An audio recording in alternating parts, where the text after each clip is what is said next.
Hello, it is Anna Niemira at Blockchain Futurist Conference 2019, and we have a pleasure speaking with Ramak J. Sedigh from Plouton Mining. Welcome here being with us. Thank you for having me.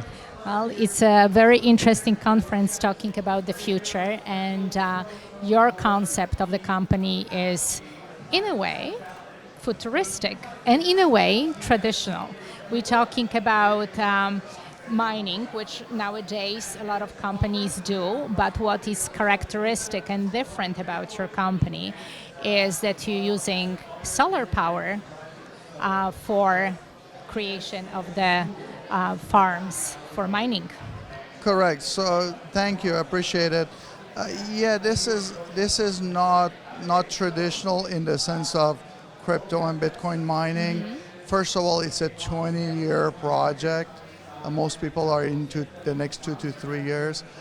There's a real estate play. The project we own end-to-end, land, facility, building, the mining. It is a proposed project. We have purchased the land so far and we're in the planning.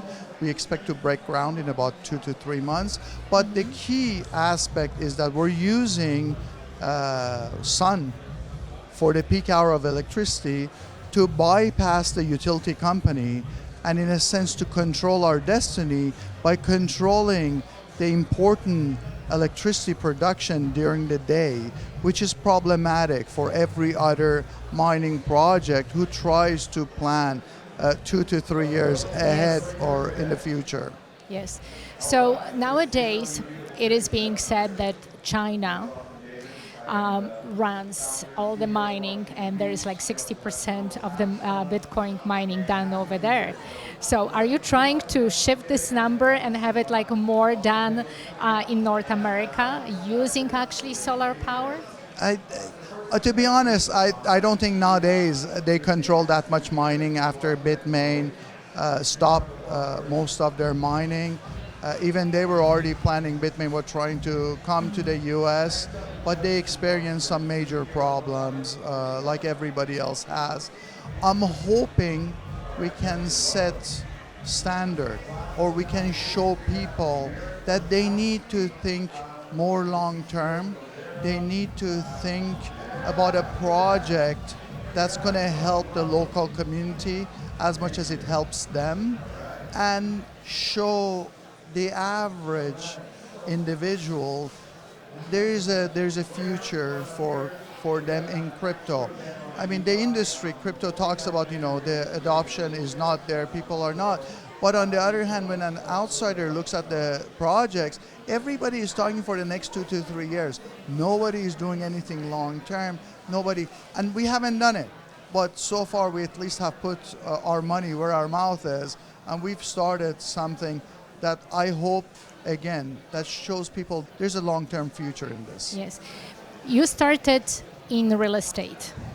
Correct. And right now you are in crypto space. Yes. What really fascinates you personally about this ecosystem? So on the operation side, on this side of this thing, and when I look at other people who are in crypto, they have businesses, I'm literally speaking at 51, a dinosaur in this thing. So I've seen things. I remember my first business card had a URL and an email. This is in early 90s, and I was a latecomer to that. And they were like, what is this? And like, you think everybody's going to put this on their business card? Fast forward to now.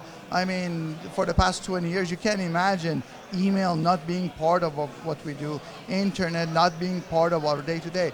The blockchain technology is going to change the way we live 1,000 times more than internet did. And that's a safe assessment I'm giving, just to be on the safe side, 1,000 times more. There's so many projects that are in the works that are spectacular. What I understood was more technology and real estate. Yes. I also built a tenant screening service, one of the first nationwide criminal databases that serviced large property operators. I understand technology to an extent, and I understand real estate. So, and I understand without the miners, nobody's going to maintain the blockchain, the network. So we're an essential part of what's going to change our future. Yes. And my goal is to, again, to do something that's going to be around for the next 20 years. I want to control my destiny. We want to control our destiny in the sense that we're not dependent to the utility to dictate the pricing, which essentially comes from the peak hour of electricity. Yes, this is like so far, of course, like using utility and using the power Right. influences the prices of cryptocurrencies. Absolutely. So you want to change that, and I think We want to change, the yes. motto of your company is also like, be in your own destiny. Yes, yes. And again, keep in mind, I'm pragmatic. The project we're trying to be as practical. At night, we tap into the utility company's grid, essentially, but they have excess power. It's almost we're partnering with them and the local community to generate income for them for something they have excess of. Because when you look at the peak hour, there's always going to be an existential question they're going to have to answer. After so many years, they have to spend billions of dollars to generate more capacity for their new growth and new constituents versus canceling existing contracts for the miners. Yes. And so far, they have gone with plan B of canceling the contracts. Gigawatt bankruptcy cancellation, Bitmain's expansion was stopped because they wouldn't give them, even though they had a contract to expand. So that's essentially the problem that Plouton Mining is trying to solve. Super. So you have a fascination with database. How this fascination translates into what you're doing right now in Plouton Mining? So that's a big aspect that people forget. The amount of data a miner collects is astronomical. And it's a matter of time before the governments are going to start doing this to keep track of it. One of the biggest points that we have brought up to major investors is that we provide fresh minted Bitcoin. It comes with no history. Imagine once the governments start looking into who has owned this piece of Bitcoin, which is traceable. Yes. And imagine what they're going to do to stop it. Yes. And that's going to happen. So that's also from the data point and information data mining, if you will, we have an advantage. We bring to the institutional investor fresh minted Bitcoin with no concerns whether it went to a sanctioned body at some point in the past, whether it came from a sanctioned country, a thief. If you buy a car, the government finds out you purchased it from somebody who had stolen the car is gone. They will take the car away from you. It's a matter of time. They do the same with all the cryptocurrencies. So you're using actually database to make sure that everything is transparent, that everything is actually showcased to whoever uses. Absolutely. Just making sure Absolutely. that everything is like right and positive right from the start. Right from the start. We get new Bitcoins minted, so there's no history to that. Also, our shareholders, all the information per the requirement of the Delaware corporate law is on the blockchain, so everything is transparent. Our project is going to be audited. We're going to maintain auditing process, and I've told people I welcome questioning of the project. I know the industry. I've been in it. I was a buyer of miners from Gigawatt that went belly up and they filed for bankruptcy. I still made it out safe because I could see what they were doing wrong. But I'm not mad. I've seen, all I can do is to know I'm not the smartest guy in the room or anywhere, but to bring in as many smart people. One of our advisors is a mid-level manager from Gigawatt. He left a year and a half ago before, but he could foresee what was coming there. Well, that's a very interesting trend, and what you said that, and I've noticed also that a lot of people who worked for a very long time on the prominent position, we can say, they changing that and they seeing the future in those new innovative technologies. If you were to foresee what possibly and how possibly this can develop in next 5 to 10 years, what will be your view on it? The average person, Main Street, is going to see how blockchain technology is going to help voting. No more fraud in voting. We're done.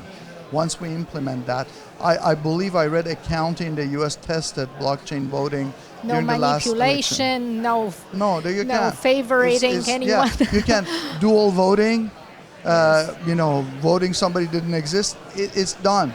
We're done with property ownership, car ownership, driver's license. All these things are blockchain was designed for it, and it can show the average person how blockchain is going to change the way we live 1,000 times more than internet. In a positive way. In a spectacularly positive way, yes. And probably even we can say that this is going to take us on a journey we cannot even imagine what can bring in the future and how this can develop, because we're still gradually seeing that the implementation and scalability, and with everything, just in the end we'll see. And probably is going to be underlying technology, possibly the same thing like internet.